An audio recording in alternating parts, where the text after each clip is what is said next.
Hola, bienvenidos y bienvenidas a otro video de este canal. En el video de hoy le voy a dar continuidad al análisis, reflexión que estaba haciendo de la película de Bo tiene miedo. Eh, Como que hablando cronológicamente de la película me había quedado justo cuando Bo llega con esta familia que es muy peculiar, y digo peculiar por la manera en que están atravesando el duelo, ¿no? Repito lo mismo que dije en el video anterior.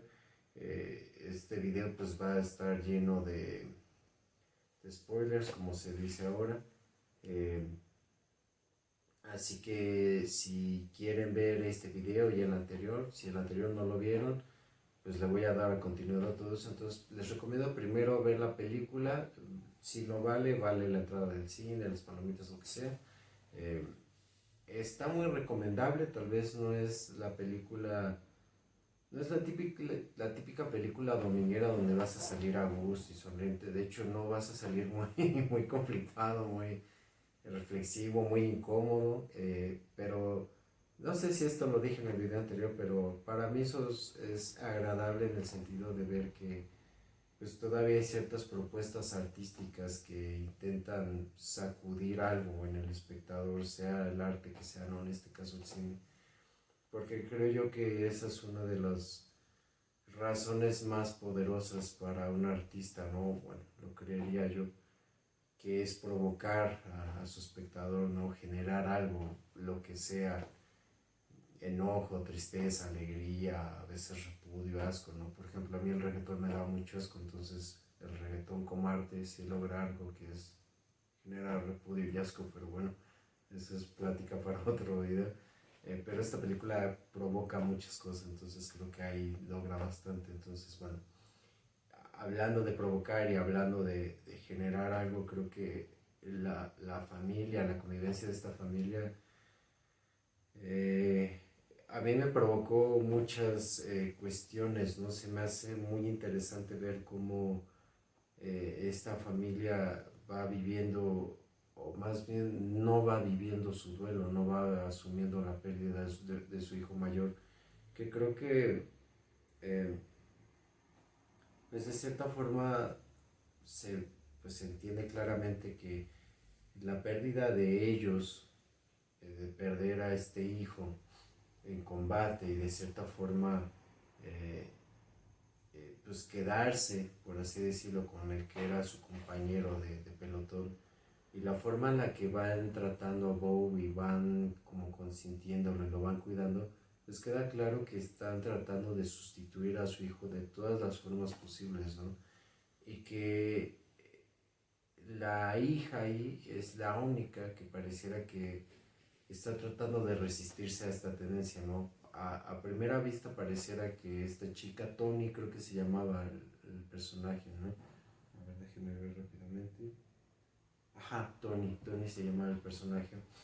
Esta adolescente que está muy enojada con Bo, que también está muy enojada con sus padres, pues es la única que muestra cierta resistencia a tratar de taponear esta pérdida, ¿no? Creo que es la única que con el enojo, con la agresividad, pues está dejando muy claro que no hay sustituto para, ¿no? Y creo que con Bo la respuesta es más agresiva que con Javis, creo que se llama el ajá, Chips, una cosa así. El otro hombre que está ahí viviendo en el camper de afuera, que fue el sobreviviente de guerra y compañero del hijo que falleció. Pareciera que con Yaris o este hombre no hay tanta resistencia porque está afuera, no está como viviendo afuera, pero en el caso de Bow, que llega y ya está conviviendo dentro y que tiene eh, pues otra relación con los padres de esta chica, pues con él sí se deja como ir y deja sacar toda esta agresividad, precisamente porque ella no pretende caer en la misma como actitud que sus padres, ¿no? Y creo que estas dos vertientes se pueden encontrar de manera muy común en la vida diaria, ¿no? Y en la consulta es algo que yo también veo de manera, eh, pues sí, regular en cuanto a temas de pérdidas, de duelos.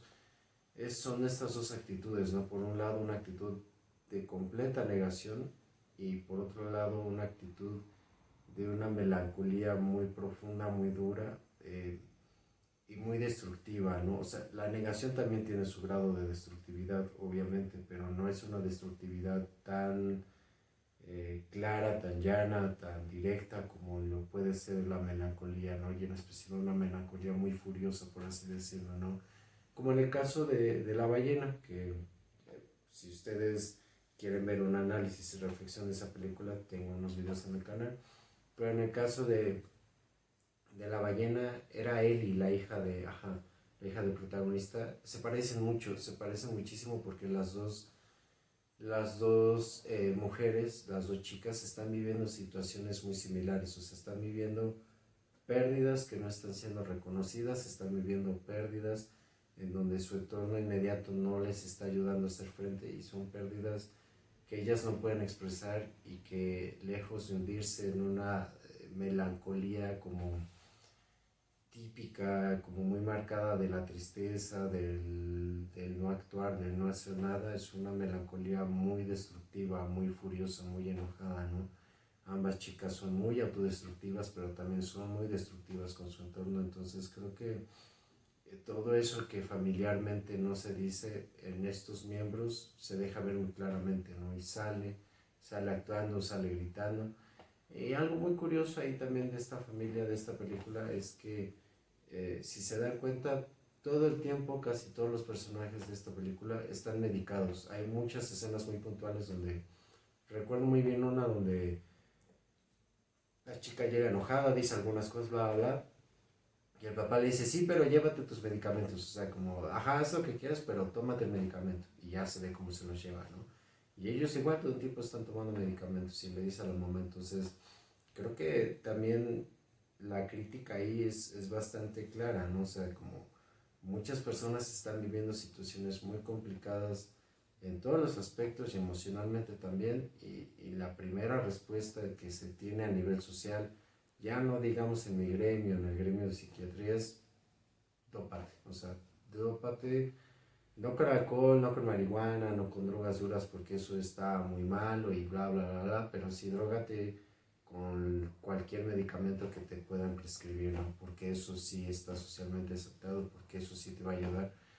La película queda demostrado que no, o sea, que el medicamento por el medicamento no ayuda a nada, o sea, si no hay una forma en la que todas estas personas puedan elaborar su dolor, sus complicaciones, su sufrimiento a través de la palabra, a través de la escucha, todo se va a seguir repitiendo y eso es muy importante en la película, la cuestión de la repetición, porque eh, esta familia pierde a su hijo, en la película se ve cómo se va dando esta dinámica familiar de negación, también como les decía en el video anterior, como esta cuestión de esta vigilancia, ¿no? Le ponen un monitor a Bo para saber dónde está, lo está grabando todo el tiempo, ¿no? Es como una cuestión muy psicótica, por así decirlo, no muy paranoica, que creo que ya después al final de la película se da a entender que esta familia también estaba pues coludida o pagada por la madre, o sea,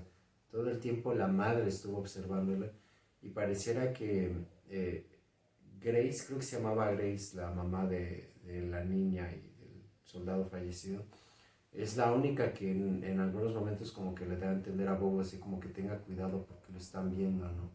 Y para ese momento yo pensaba que era el padre, ¿no? Este actor, que también es muy buen actor, creo que se llama Nathan Lane, que sale en la jaula de...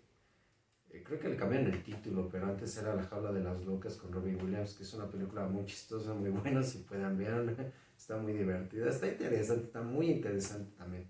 Pero bueno, el personaje de él se llama Roger. A mí me daba la impresión de que era él el que quería tener como controlado a Bo todo el tiempo por sus propios intereses, ¿no? Como para que se los pudiera quedar, como para adoptarlo, ¿no? Pero creo que ya después, o por lo menos yo lo interpreto así, creo que en realidad todo era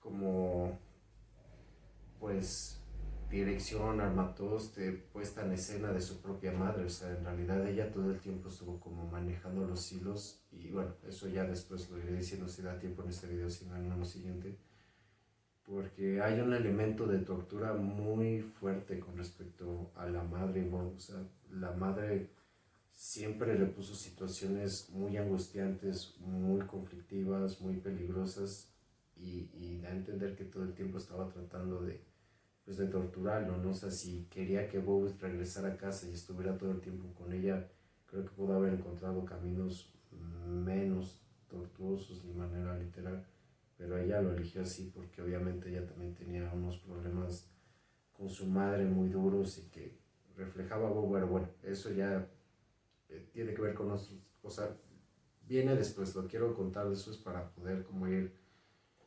dejando ciertos puntos con la familia. Hablando de repetición, creo que queda claro que precisamente porque esta familia no elabora el deulo, no elabora la pérdida, pues viene otra pérdida después. O sea, el hecho de negar las cosas no las desaparece, al contrario, les va dando fuerza en el sentido de que aquello que no se dice, que no se confronta, que no se asume, no desaparece, sino que encuentra otras formas de expresarse. Y en este caso el dolor de todas estas personas pues llegó a este desenlace bastante fuerte. O sea, creo que la escena en sí es muy dura. O sea, como que la cuestión de ver cómo trata de convencer a Bob de que todo el tiempo se drogue con ella, y en el caso de cuando ella muere o se suicida más bien, ¿qué es eso? Es un suicidio con la pintura. O sea, el propio color de la pintura, la forma en que ella queda, el color de los ojos así como tan rojos por la intoxicación, el envenenamiento, todo,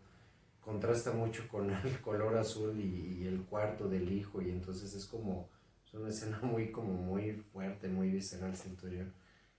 Creo que ahí como que queda muy claro que tanto los padres que niegan su dolor y que no le enfrentan y que se hacen de la vista gorda, pues dejan de ver el propio dolor que la hija tiene, ¿no? Y la hija, al no poder expresar ese dolor y ponerlo en palabras, pues lo acaba actuando, ¿no? Y entonces la tragedia familiar se repite y se repite. Y yo creo que eso lo pueden ver más allá de las películas en la realidad. Creo que también en muchas familias hay situaciones que se repiten, y no es como Constelaciones dice, porque yo veo muchos colegas que dicen, es que la repetición, y es que tienes que aceptar, y es que tienes que perdonar para que ya no se repitan las cosas. No tiene que ver con eso. O sea, no es nada más decir, ay, mi papá fue así, entonces ya no voy a repetir su historia, ay, acepta a mi mamá. O sea, no es una cuestión nada más de decir acepto de dientes para afuera o de perdono esto de dientes para afuera, es una cuestión de conocer la historia, de reconocerla, y eso lleva tiempo, lleva mucho tiempo, lleva sesiones, a veces lleva años, y eso implica enfrentar dolor, implica enfrentar mitologías familiares. O sea, lo que se dice, lo que no se dice, quién dice, cómo lo dice. O sea, las historias familiares son muy interesantes porque es una construcción, por así decirlo, colectiva, desde diferentes visiones y desde diferentes perspectivas, que no puede tener una verdad única. O sea, cada perspectiva es una verdad, pero es una verdad muy subjetiva, y eso no la hace menos, pero son verdades que se construyen en conjunto. Y entonces, eso es lo importante que se retoma en sesiones. O sea, la cuestión de las fantasías, cómo es que las personas se visualizan a sí mismos, qué es lo que se dicen de sí mismos, cuáles son sus fantasías de origen, como planteaba Freud. O sea, de dónde vienen, a dónde van, cómo se ven a sí mismos, familiarmente qué se dice de ellos, ¿no? Y entonces, o sea, así como lo estoy diciendo, creo que va quedando claro que es un trabajo de elaboración que no se puede hacer a la ligera, y que es peligroso hacerse a la ligera. O sea, conocer la historia familiar no es algo que se haga en un genograma, en 2, 3 sesiones, en un chingadazo y ya estuvo, en 15, 20 minutos de constelación o vidas pasadas o lo que quieran. Es algo que lleva años de conocer, reconocer, de asumir, de enfrentar. Y muchas de esas historias están muy difíciles. O sea, en el caso de la película, por ejemplo, en la familia tiene que ver con los duelos, las pérdidas, ¿no? El hecho de que el hijo que murió haya sido un soldado dice mucho de la familia. O sea, dice mucho que probablemente era una familia muy rígida, muy dura, muy estructurada, con a lo mejor muy poca flexibilidad, con patrones a lo mejor como muy marcados generacionalmente, de generación tras generación, y en este punto pues tronaron, o sea, ya no pudieron lidiar con muchas cosas precisamente por esas cuestiones, ¿no? Eh, y así lo encuentran a nivel familiar en la realidad, por así decirlo, o sea, van a encontrar cuestiones de muerte, van a encontrar cuestiones sexuales, abusos entre familiares, embarazos adolescentes, que en México abundan muchísimo y que en todas las historias de familia que yo he escuchado, váyanse a la generación de sus abuelos o de sus abuelas. Muchas de las abuelas empezaron a tener hijos estando muy jóvenes o tenían parejas que les doblaban la edad por lo menos, ¿no? O sea, no es raro escuchar que el abuelo o el bisabuelo se juntó con la abuela cuando él ya tenía 40 y tantos y la abuela apenas tenía 15 o 16 años, ¿no? O sea, y son historias muy duras, o sea, se nos hacen muy cotidianas a lo mejor todavía, pero eso dice mucho de cómo se vive la sexualidad, la masculinidad, la feminidad, la niñez, la adolescencia, ¿no? Entonces, son historias bien difíciles de enfrentar, pobreza, riqueza, fraudes, o sea, en México todas las familias está la persona que es adicta, que es borracha, que es fraudulenta, que es ratera, que estuvo en la cárcel, que se fue de mojado y regresó, que se fue de mojado y ya no regresó, o sea, hay historias bien difíciles y todo eso de que hablan abandono, sexualidad, abuso de sustancias, injusticia, pobreza. O sea, hay cosas muy duras que creo que se dan por sentado que pues así son las familias y ya, pero no, o sea, hay muchas cosas que hay que ir reconociendo, escuchando, reescuchando, reconociendo. Entonces creo que la película ayuda un poco a plantearlo con esta familia y creo que ese es el punto más importante de esta familia, la cuestión de la pérdida, ¿no? Y creo que embona muy bien con Bow, y por eso Bow, yo decía en la sesión pasada, pues para mí son sesiones de reflexión. Este, el video pasado que Bow no decía que no, o sea, ese es uno de los grandes pues, problemas que tiene Bow, por así decirlo, que no dice que no. Pero creo que en específico con esta familia no dice que no, porque encuentra a un hombre de familia que es muy paternal, que es muy cariñoso, que es muy amable, es muy noble, entre comillas, por esa impresión que da. Y Bob no tuvo un padre, o sea, creo que ahí él empezó a embonar bastante bien. También encuentra una figura materna en Grace que es lo opuesto a su madre, o sea, su madre dan a entender que sí él lo tenía todo el tiempo pegado, pero también le contaba unas historias temibles, ¿no? Con respecto a la sexualidad, que esa escena, que a mí se me hace una escena muy bien hecha, o sea, está muy padre la escena donde se ve cómo su madre le cuenta que según ella, su padre se murió cuando tuvieron relaciones sexuales, no cuando lo procrearon. O sea, imagínense la carga que eso tiene, y muchas familias lo tienen, o sea, en México, con esta cuestión católica tan fuerte que todavía nos cargamos, eh, esas historias todavía resuenan mucho y se escuchan en muchos lugares, pero la forma en que lo cuenta, la iluminación, los colores rojos que luego van pasando azules y bla, bla, bla, bla. O sea, imagínense esa como cara maternal que tiene Bob y luego ve este contraste tan duro, pues yo creo que de cierta forma sí le pegó, ¿no? Le pegó bastante en el sentido de no decir que no. Y aunque sí estaba angustiado por irse, pues en realidad no hacía más, ¿no? O sea, sí estaba herido y todo, pero pareciera que ese es como el constante sentir que provoca Bobo en las personas, ¿no? Que no dice que no, que pareciera que está como en esta tibieza. Y eso es lo que yo he visto en algunos análisis, reflexiones de la película, que he visto algunos escritos, algunas críticas que le han hecho como de la película de las madres castrantes y los hijos blendengues o tibios o eh, el sinónimo que se les venga a la mente, ¿no?